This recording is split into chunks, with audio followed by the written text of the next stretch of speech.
नमस्कार साथियों, मैं डॉक्टर देवेश भारद्वाज आप सभी का अपने YouTube चैनल हिंदी ज्ञान स्थली में हार्दिक स्वागत करता हूं। आप सभी का अभिनंदन करता हूं। प्यारे साथियों, जैसा कि हमारा पहला वीडियो मैं आपको डाल चुका और कुछ व्यक्तिगत कारणों के से मैं इसे डेली नहीं डाल पाया, लेकिन आज से अब मैं आपको इसको डेली पहुंचाऊंगा। देखिए, हमारा चल रहा था आत्म परिचय में मैं आपको बता चुका था इनके जीवन परिचय के बारे में कहीं हद तक। ठीक है कि हरिवंश राय बच्चन का जन्म 1907 में हुआ था, प्रयागराज इलाहाबाद में हुआ था, जिसको वर्तमान में प्रयागराज कहते हैं। ठीक है, और इनकी पढ़ाई लिखाई भी इलाहाबाद में ही हुई, प्रारंभिक से लेकर उच्च शिक्षा तक इलाहाबाद में हुई थी। उसके बाद इनकी शादी हुई श्यामा देवी से। ठीक है, और श्यामा देवी का निधन हो गया 1926 में इनकी शादी हुई थी। 1936 में श्यामा देवी का निधन हो गया। 1935 में इन्होंने मधुशाला लिखी थी प्यारे बच्चों। ठीक है, 1935 में इनकी मधुशाला कृति मधुशाला थी, उसका प्रकाशन वर्ष था 1935। मधुशाला 1936 में इनकी पत्नी का देहांत हो गया। ठीक है, उसके बाद ये इंग्लिश रीडर पद पर इन्होंने कार्य किया इलाहाबाद विश्वविद्यालय में। वहाँ से रिटायरमेंट के बाद, सेवानिवृत्ति के बाद ये भारत सरकार के विदेश विभाग में दूत, जिसे कहें दुभाषिया, है ना, ट्रांसलेटर, अनुवादक के हिंदी अनुवादक के रूप में इन्होंने वहाँ पर कार्य किया, क्योंकि अंग्रेजी और हिंदी इनकी ठीक थी, तो वहीं पर इन्होंने कार्य किया। 6 साल ये राज्यसभा के सांसद रहे और उसके बाद इनको पद्म विभूषण से सम्मानित किया गया 1989 में। ठीक है, 2003 में इनकी मृत्यु हो गई साथियों। कितने में? इनकी मृत्यु जो थी वो हुई 2003 में। कहाँ हुई? मुंबई हुई। अच्छा, मुंबई में इनकी मृत्यु हो गई 2003 में। अच्छा, इनकी दूसरी शादी हुई थी तेजी से, जो तेजी बच्चन से। इनको दो, मैंने आपको बताया था, दूसरी पत्नी का नाम तेजी था।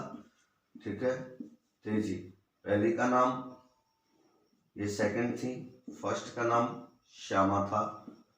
ठीक है, श्यामा से इनको कोई पुत्र प्राप्त नहीं हुआ था, कोई पुत्री प्राप्त नहीं हुई थी, निसंतान थे। तेजी से इनको 2 पुत्र प्राप्त हुए थे, मैंने आपको बताया। एक का नाम अमिताभ और एक का नाम अजताभ। ठीक है साथियों, ये मैं आपको बता चुका था।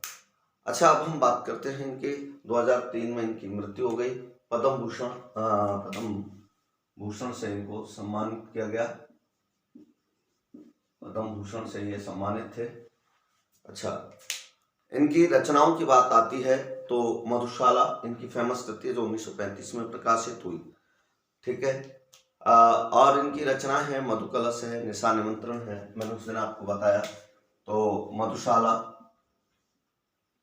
मधुबाला, मधुकलश, निशा निमंत्रण,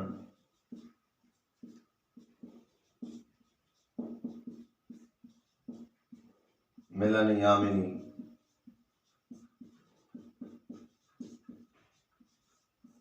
आकुल अंतर,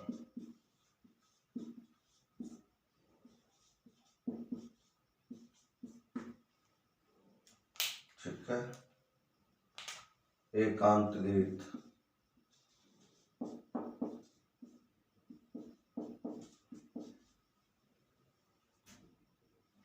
बेटा यहाँ ये इनकी रचनाएं जो हैं, इसके साथ ही मैं आपको बता दूं, इन्होंने एक डायरी लिखी जिसका नाम था प्रवासी की डायरी। प्रवासी की डायरी, यहां से जो क्वेश्चन बनता है वो ये बनता है, प्रवासी की डायरी, इनकी डायरी का क्या नाम है? पहला और जो महत्वपूर्ण क्वेश्चन बनता है कि इन्होंने अपनी आत्मकथा कितने खंडों में लिखी। तो हरिवंश राय बच्चन ने अपनी आत्मकथा लिखी थी और उस आत्मकथा को 4 खंडों में लिखा था। उस आत्मकथा को कितने खंडों में लिखा था? ये क्वेश्चन यहाँ पे बनता है हरिवंश राय बच्चन ने आत्मकथा कितने खंडों में लिखी? 4 खंडों में। अच्छा, 4 खंडों में ये क्वेश्चन बनता है, कितने खंडों में लिखी? 4 खंडों में। आत्मकथा कितने खंडों में लिखी? 4 खंडों में। अब 4 खंडों का क्रम आपको पता होना चाहिए, इनका पहला खंड कौन सा है, दूसरा खंड कौन सा है, तीसरा खंड कौन सा, चौथा खंड कौन सा है। क्योंकि क्वेश्चन ये भी बन सकता है, ये प्रश्न भी बनता है यहाँ पे कि हरिवंश राय बच्चन के आत्मकथा का तीसरा खंड किस नाम से जाना जाता है, तो आप इसको रिलेटेड रखिए, ठीक है। तो इनका जो पहला खंड था, सबसे पहले इनकी पत्नी मर गई, ठीक है, तो इन्होंने उसके लिए लिखा, क्या लिखा कि क्या भूलूं क्या याद करूं। पहला खंड है, क्या भूलूं क्या याद करूं, ठीक है, ये इनका पहला खंड है। दूसरा, इन्होंने शादी कर ली, किससे? तेजी से। परिवार दोबारा बस आया, इसलिए इस दूसरे खंड का नाम है बसेरे से दूर, सॉरी, नीड का निर्माण फिर, नीड का निर्माण फिर, ठीक है, नीड का निर्माण फिर, नीड का निर्माण फिर, ठीक है बच्चों, नीड का निर्माण फिर। इसके बाद इनकी जो तीसरा खंड है, ये आ गया नीड का निर्माण फिर। तीसरे खंड का नाम है, अब भाई तीसरी कौन सी अवस्था होती है हमारी? वानप्रस्थ अवस्था होती है, वन के लिए जाइए। तो तीसरी अवस्था में अब इन्होंने क्या किया? बसेरे से दूर। कहां जाइए? बसेरे से दूर। और चौथा जो खंड है बेटा, वो इन 10 कर्मेंद्रियों और ज्ञानेंद्रियों, हमारी 5 कर्मेंद्रिय होती है, 5 ज्ञानेंद्रिय होती है, तो 10 कर्मेंद्रियों के द्वारा ईश्वर तक पहुंचना होता है संन्यास में। तो 10 द्वार से सोपान तक, ईश्वर के मार्ग तक हम पहुंच गए, सोपान सीढ़ी तक। तो चौथा खंड जो है वह है हमारा 10 द्वार से सोपान तक, सोपान तक। ये 4 खंड है बेटा, बिल्कुल क्रम से लिखे हैं मैंने, फर्स्ट, सेकंड, थर्ड, फोर्थ। ये 4 खंडों में इन्होंने आत्म कथा लिखी अपनी, ठीक है। कौन कौन सी थी? क्या भूलूं क्या याद करूं, पहला खंड था। दूसरा था नीड का निर्माण फिर, तेजी से शादी हुई, दोबारा जीवन में फिर से खुशी आई, तो नीड का निर्माण फिर। उसके बाद एक तरह से वानप्रस्थी हो जाना, इन सब से दूर हो जाना, तो बसेरे से दूर। और तीसरा फिर क्या है? आप ईश्वर के पास पहुंचना चाहते हैं, संन्यास जाना चाहते हैं, संन्यास प्राप्त करना चाहते हैं, उसके लिए आपको कर्म इंद्रियों, ज्ञान इंद्रियों का सहयोग लेना पड़ेगा। तो 10 द्वार से सोपान तक, इसको याद करने का तरीका यह है। इसके बाद इन्होंने बेटा कुछ अंग्रेजी जो थे उनका भी इसमें अनुवाद किया। तो जैसे मैकबेथ, ठीक है, मैकबेथ,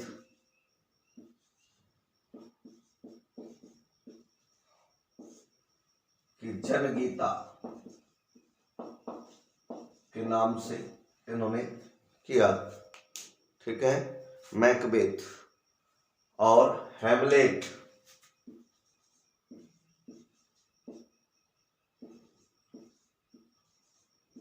हैमलेट उपन्यास था, उसका भी इन्होंने हिंदी में अनुवाद किया। मृत्यु इनकी 2003 में हो गई बच्चों। ये इनका टोटल रचनाएं हैं। अब यहां पर एक क्वेश्चन और बनता है कि अगर एक क्वेश्चन और यहां पे बनता है, वो ये बनता है कि इनकी कुल जो रचनाएं हैं, इस संपूर्ण रचना संसार को, इस संपूर्ण रचना संसार को किस नाम से जाना जाता है, या कितने खंडों में प्रकाशित हुआ है। तो इनका संपूर्ण जो वाङ्मय है, संपूर्ण जो रचना संसार है बच्चों, इसको हरिवंश राय बच्चन, संपूर्ण हरिवंश राय बच्चन जी की संपूर्ण रचना संसार को बच्चन ग्रंथावली के नाम से जाना जाता है। किस नाम से जाना जाता है? बच्चन ग्रंथावली, बच्चन ग्रंथावली के नाम से जाना जाता है बच्चों, ठीक है। इनकी संपूर्ण रचना संसार एक ही जगह पर बच्चन ग्रंथावली के नाम से संकलित है। और ये कितने खंडों में है बच्चों? ये 10 खंडों में है। कितने खंडों में है?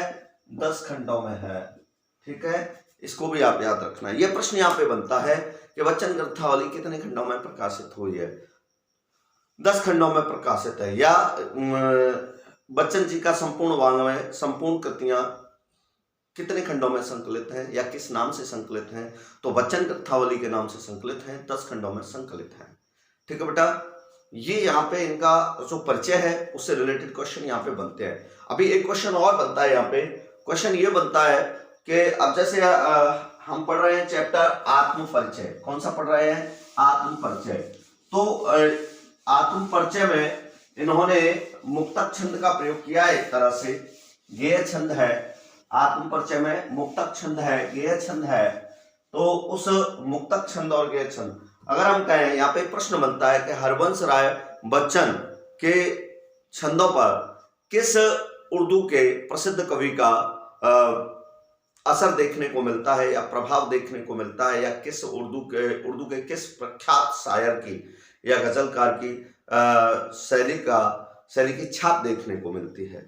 तो कौन है, मैं आपको बता दूं। ये प्रश्न है, बहुत महत्वपूर्ण प्रश्न है। प्रश्न बनता है यहाँ पे कि बच्चन जी के रचना संसार में, बच्चन जी की लेखन शैली पर उर्दू के किस प्रख्यात कवि या गजलकार या शायर की छाप देखने को मिलती है या प्रभाव दिखाई देता है? ठीक है, तो वो है उर्दू के प्रमुख गजलकार, प्रख्यात गजलकार हैं उमर खयाम। कौन है बेटा?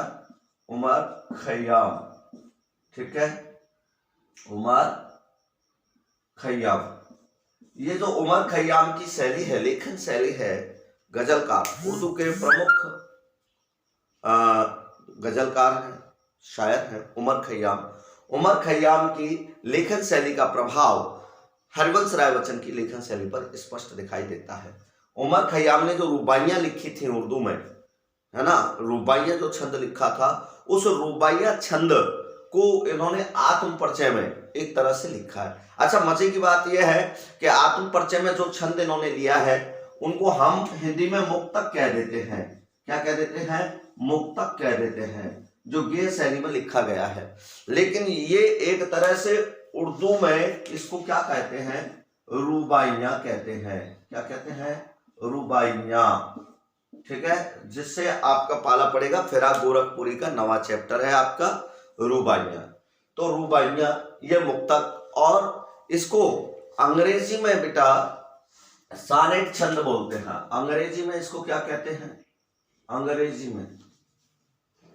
में इस छंद को कहते हैं, एक तरह से अंग्रेजी में जो सानेट छंद है, ठीक है, अंग्रेजी में सोनेट छंद है, अंग्रेजी में सोनेट छंद है, हिंदी में मुक्तक है, अंग्रेजी में उर्दू में इसको रुबाइयां कहते हैं। इन तीनों की एक विशेषता है बेटा।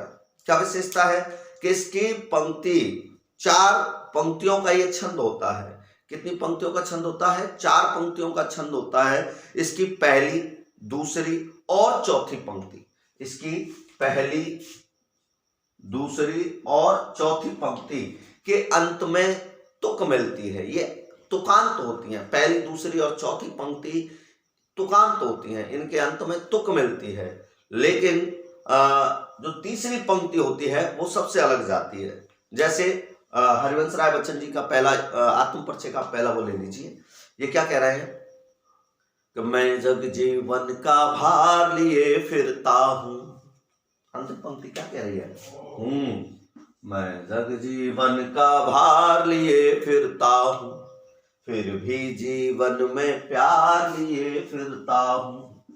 दूसरी पंक्ति भी कह रही है, हो मैं जग जीवन का भार लिए फिरता हूं, फिर भी जीवन में प्यार लिए फिरता हूं। कर दिया किसी ने झंकृत जिनको छूकर। ये तीसरी पंक्ति है। इसमें अंत में क्या आ रहा है? छूकर।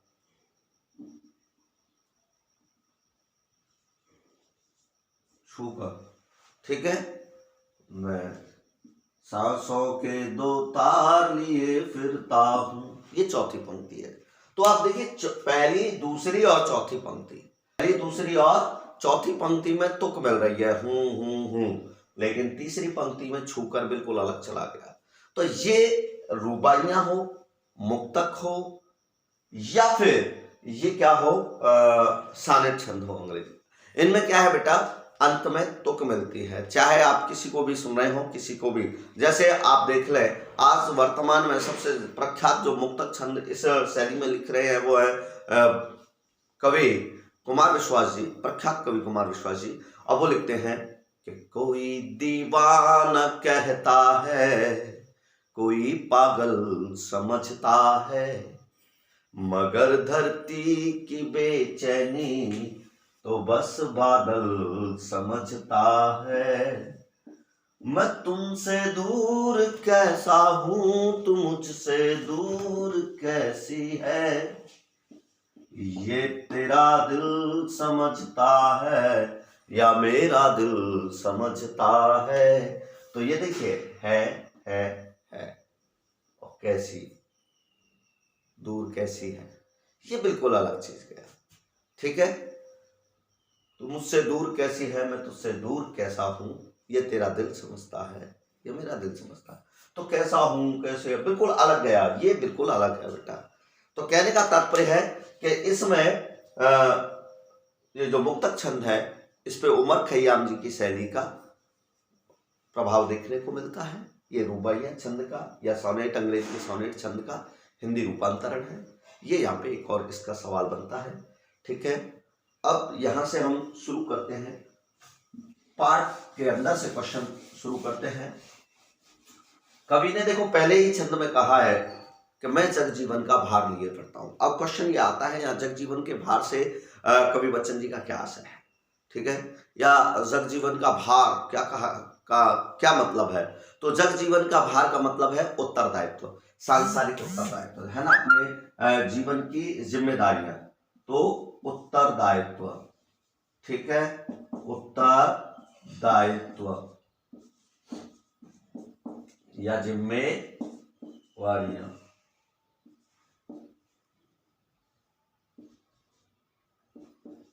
जिम्मेदारी, ठीक है, किसका, जगजीवन का भार। इसका तात्पर्य है उत्तरदायित्व या जिम्मेदारियां। ठीक है, तो पहली लाइन में कवि कह रहा है मैं जगजीवन का भार लिए फिरता हूं, अर्थात मैं अपने सांसारिक जीवन के समस्त उत्तरदायित्वों का निर्वाह करता हूं। ठीक है, यहां इसका प्रश्न बनता है, वही मैं बता रहा हूं, ऑप्शन आएंगे बहुत सारे, उसमें पहला ऑप्शन ये जहां भी हो उनमें जो उत्तरदायित्व या जिम्मेदारियां वही सही होगा। जगजीवन का भार से कवि का क्या आशय बनता है, तो जगजीवन का भार है उत्तरदायित्व या जिम्मेदारियां। मैं अपने सांसारिक जीवन के समस्त उत्तरदायित्वों का समुचित ढंग से निर्वाह करता हूं, फिर भी जीवन में प्यार लिए फिरता हूं, फिर भी मैं जीवन में सबके प्रति, अपने हृदय को सभी प्राणी मात्र के प्रति, है ना, फिर भी मैं अपने हृदय को प्राणी मात्र के प्रति प्रेम के भाव से आपूरित रखता हूं। ठीक है, और दूसरा वैसे इसका अर्थ ये बनता है कि मैं अपनी प्रियतमा के वियोग में, जीवन मेरा ये भार स्वरूप हो गया, लेकिन इसके बावजूद भी मेरा हृदय हमेशा प्रेम से परिपूरित रहता है। लेकिन ये ब्रॉड थिंकिंग नहीं है, ये आपकी विशाल सोच को नहीं दर्शाता, व्यापक दृष्टि को नहीं दर्शाता, इसलिए इसमें पहले वाला ठीक रहता है कि मैं अपने जीवन के समस्त उत्तरदायित्वों का समुचित ढंग से निर्वाह करता हूं, और इसके बावजूद भी मैं अपने हृदय को प्राणी मात्र के प्रति प्रेम भाव से परिपूर्ण रखता हूं। कर दिया किसी ने झंकृत जिनको छूकर, यहाँ सवाल एक और बनता है, ये किसी शब्द कवि ने किसके लिए प्रयुक्त किया है, तो किसी शब्द, कर दिया किसी ने झंकृत जिनको छूकर, कर दिया किसी ने झंकृत जिनको छूकर, बुक लेके देखना। तो ये जो किसी शब्द आया है, ये उन्होंने अपनी दिवंगता पत्नी के लिए प्रयुक्त किया है। किसके लिए प्रयुक्त किया है, किसी शब्द का प्रयोग दिवंगता पत्नी के लिए प्रयुक्त किया है, जो उनकी पत्नी श्यामा देवी का निधन हो गया था, उनके लिए उन्होंने प्रयुक्त किया है, दिवंगता पत्नी के लिए। कर दिया किसी ने झंकृत जिनको छूकर, या झंकृत का तात्पर्य क्या होगा, अगला प्रश्न बनता है, यहाँ झंकृत का तात्पर्य क्या होगा, तो झंकृत का मतलब यहाँ पे रोमांचित है, झंकृत का सही अर्थ है यहाँ पर रोमांचित। ठीक है, रोमांचित। कर दिया किसी ने झंकृत जिनको छूकर, जैसे हमको कोई एकदम से छूता है तो रोम रोम खड़ा हो जाता है, इस स्थिति को हम कहते हैं रोमांचित। कर दिया किसी ने झंकृत जिनको छूकर, मैं सांसों के दो तार लिए फिरता हूं। अगला प्रश्न बनता है, कवि ने सांसों को क्या कहा है, तो कवि ने सांसों को यहाँ पर दो तार कहा है, या कवि ने सांसों की तुलना किससे की है, तो सांसों की तुलना किससे की है, दो तार, ठीक है, दो तार से की है, ठीक है, या दो तार किसे कहा है, सांसों को कहा है, ठीक है।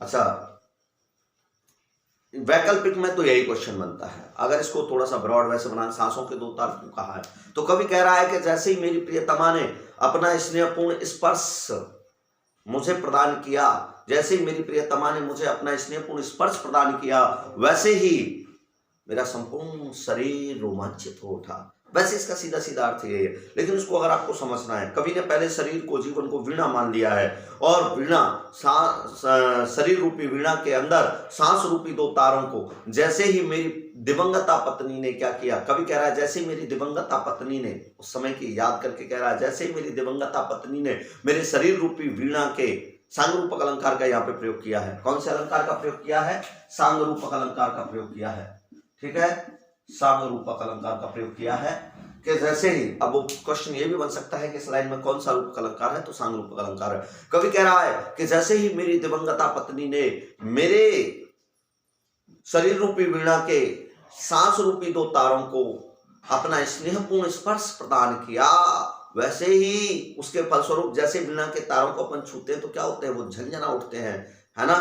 तो वैसे ही जैसे ही मेरी दिवंगता पत्नी ने मेरे शरीर रूपी वीणा के सांस रूपी दो तारों को अपना स्नेहपूर्ण स्पर्श प्रदान किया, उसके फलस्वरूप संपूर्ण शरीर रोमांचित हो उठा, है ना। तार झंझना उठे, छूते ही वो एकदम झंकृत होते हैं ना, तो झंझना उठना मतलब वाइब्रेशन मोड में होना, यानी रोमांचित हो जाना। तो कवि कह रहा है इसके फलस्वरूप मेरा संपूर्ण शरीर रोमांचित हो उठा और हृदय में मधुर भावना रूपी संगीत का प्रादुर्भाव हुआ, हृदय में मधुर भावना रूपी संगीत का प्रादुर्भाव हुआ, ठीक है। ये पहला मुक्तक है, यहां तक ये हो गया। अच्छा, यहां तक किसी को कोई दिक्कत नहीं होनी चाहिए। इससे आगे का मैं आपको अगली वीडियो में नेक्स्ट डे पर डे मिलेगा, आपको पर डे मिलेगा, नेक्स्ट डे कराता हूं, और कोशिश करूंगा, आप भी कोशिश करिए कि मैं लाइव आ सकूं जल्दी से जल्दी। मेरी कोशिश ये है कि मैं लाइव पढ़ाऊं, आनंद आता है पढ़ाने में, ठीक है। तो वीडियो आपको कैसी लगी, जैसा आप अपने कमेंट्स और लाइक्स के माध्यम से बताते हैं, बताते रहिएगा। आपके लिए, आपकी सेवा में समर्पित मैं आपका साथी अब लेता हूं आपसे विदा। वीडियो अच्छी लगे तो लाइक कीजिए, शेयर कीजिए, और अपने साथियों तक ज़्यादा से ज़्यादा इसको साझा कीजिए जिनको इसकी आवश्यकता है, ठीक है। सब्सक्राइब करिए, ये मैं नहीं कहूँगा, ये आप देखिए, अच्छा लगे तो करिए, नहीं तो मत करिए। मैं अपनी जो मदद मुझसे बनती है, जो सेवा मैं कर सकता हूँ वो मैं करूँगा। तब तक के लिए मैं आपका साथी, आपका भाई, आपका मित्र, आपका गुरु देवेश भारद्वाज लेता हूँ आपसे विदा। वंदे मातरम।